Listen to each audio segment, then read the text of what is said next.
मित्रांनो, पुण्यामध्ये तुम्हाला कुठेही लावायचं असेल तर खाली नंबर दिलेला आहे माझा, आणि शॉकअप लावायचं असेल तर आपलं हे शॉप आहे इथे, या शॉपला येऊन लावू शकता।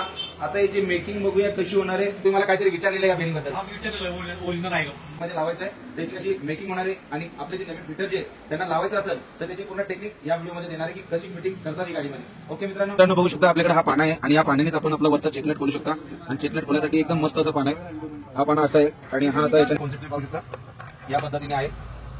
ही वरची खोललेली बेरिंग तुम्ही पाहू शकता, ही अशा पद्धतीने आता ती लहान होती आणि ही बघा याच्यामध्ये काय डिफरन्स आहे तुम्ही पाहू शकता। आणि याच्यामध्ये ही ब्रँड आहे, ब्रँड म्हणजे इथे नाव पण लिहिलेलं आहे तुम्ही पाहू शकता। आपले जेवढे पण कॉन्सेप्ट आता येणार आहे त्याच्यामध्ये आपण ब्रँडिंग पण केलेली आहे नावाची, आणि ही खालची बेरिंग आहे, खालचा टेपर बेरिंग कॉन्सेप्ट आहे। ठीक आहे, आता हे फिटिंग करणार आहे आपण ऑटो रिक्षामध्ये। तर बघा हे आता गाडीचा निघालेला नवीन कॉन्सेप्ट आहे, म्हणजे काही इश्यू नाहीये, पण भावाला जो प्रॉब्लेम होत होता गाडी घेतल्या त्यांनी आपली रील्स पाहिली आणि नेमकं त्यांनी रील पाहिली आणि डायरेक्ट आता कोंडव्याला कडी मशीन रोडला येऊन त्यांनी आपल्या गाडीची हा वरचा पण कॉन्सेप्ट लावलेला आहे आणि याला फिटिंग कसं करायचं ते दाखवते। जे नवीन मेकॅनिक आहे त्यांच्यासाठी खूपच कामाची व्हिडिओ होणार आहे। अशा पद्धतीने आपल्याला या कॉनला पहिले लावून घ्यायचं आहे, झाला असेल आतल्या रिंगला तर त्याला सोडून द्यायचं आणि खालचा कॉन्सेप्ट लावायचा। खालचा कॉन्सेप्ट आहे आणि हा कॉन्सेप्ट कुठलाही अल्ट्रेशन करायचं नाही आणि असा हिशोबाने बसणार आहे ते पण दाखवतोय मी।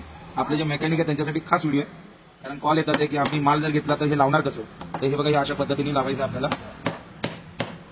मित्रांनो, आता हे आपलं कॉन्सेप्ट लागलेलं आतमध्ये रिंग आहे, रिंग आपली पूर्ण बसली की ते चेक करायचं असतं असं, हे असं चेक केल्यानंतर तुम्हाला कळेल। जी पण मेकॅनिक लावणार अशा पद्धतीने आपलं हे कॉन्सेप्ट फिट घ्याय, पूर्णपणे ग्रीस आहे ना व्यवस्थित लावून घ्यायचं। खालची बेरिंग लहान वाली तुम्ही पाहू शकता आणि ही आता खालची बेरिंग आपण त्याला ग्रीसिंग करतोय। ते ग्रीसिंग कशा पद्धतीने भरायचं ते जरा टेक्निक या बेरिंगला लावलेला, आणि ही आता बेरिंग आपण टाकत आहे फॉर्ममध्ये पाहू शकता। अशा पद्धतीने ही बेरिंग लावायची आणि ह्याला जुना जो कॉन्सेप्ट काढला त्याची रिंग आहे, आणि ही रिंग आहे ना तुम्हाला अशा पद्धतीने वरतून घालायची, आणि ही रिंग बरोबर आहे ना या बेरिंगच्या मध्ये जो मधला पार्ट आहे ना बेरिंगचा हा वाला याच्यामध्ये बसली पाहिजे, आणि याला ठोकायची एक पद्धत आहे। तर हा जो फॉर्कला आपण एक पाईप यूज केलाय, हा तुम्हाला लहान भेटला तर लहान पाईप घ्या आणि ह्या साईजचा पाईप घेऊन तुम्हाला बरोबर या बेरिंगवर ठेवून ठोकायचा। आणि कोणती असते ती पट्टी आपण या जुन्या फॉर्कची काढून घेतलेली कॉन्सेप्ट सोबतची, आणि कुठली पट्टी नाही लावायची, डायरेक्ट आपली बेरिंग इथं सेट झालेली आहे बेरिंगला। आणि ग्रीस जरा जास्तच लावायचं भावानो, त्या कॉन्सेप्टला पण ग्रीस भरून घ्यायचं थोडं थोडं, आणि त्या कोनमध्ये ग्रीसिंग अशा पद्धतीने तुम्हाला लावायची मित्रांनो।